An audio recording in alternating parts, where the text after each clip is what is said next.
Hi, I'm Truman with Park Tool, and in this video we're going to be talking about the proper use of a click-type torque wrench.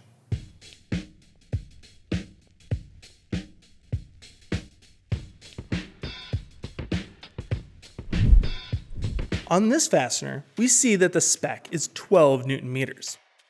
We will dial the wrench up to 12 by pushing the dial knob of the torque wrench up and turning. Turn the knob until the red line is past 10, but not quite to 12 yet. Now, look down at the dial. It is important to know that one turn of the dial on the TW 5.2 will increase the torque setting by 2 Newton meters. We see here that it says 1.2. That means it is 10 plus 1.2 Newton meters, and that equals 11.2 Newton meters. Continue to turn till you land on 0.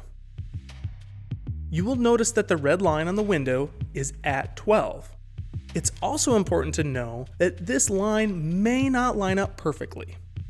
The only differences between the Park Tool TW 5.2 and TW 6.2 when setting them up are the range, size, and Newton meter increase.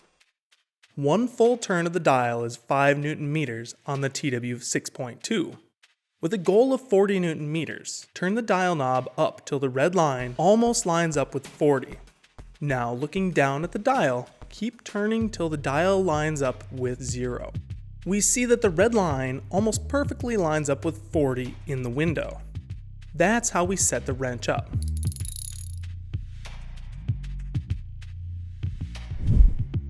Install the socket or bit onto the torque wrench by pushing the ball detent release button on the back of the wrench and sliding the socket on.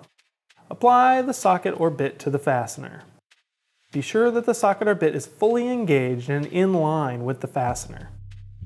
With your hands centered on the handle of the wrench, slowly apply force to the handle.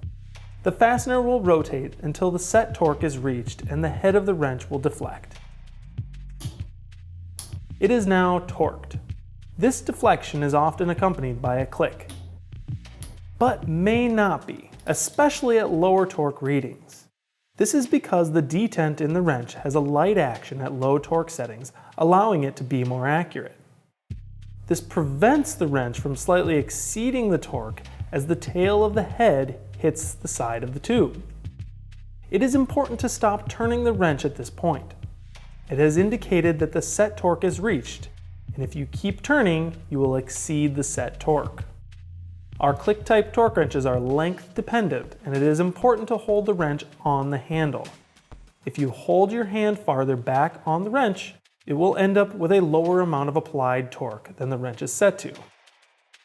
If you choke up on the wrench, you will end up with a higher applied torque. This is hard to explain.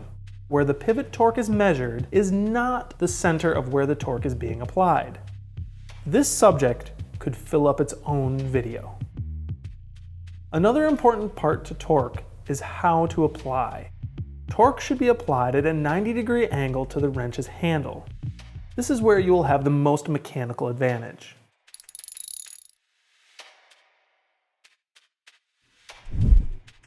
It is important that you relax the wrench to the lowest number on the scale for storage. This takes tension off of the spring. If the spring is kept under tension, over time it can take a memory and change the calibration. This brings up another important part of taking care of your wrench. Over time and use, it is good to calibrate the wrench or have the wrench calibrated. Every year or every 5,000 to 10,000 clicks is suggested, but if these are relaxed after use, it will stay in calibration for years.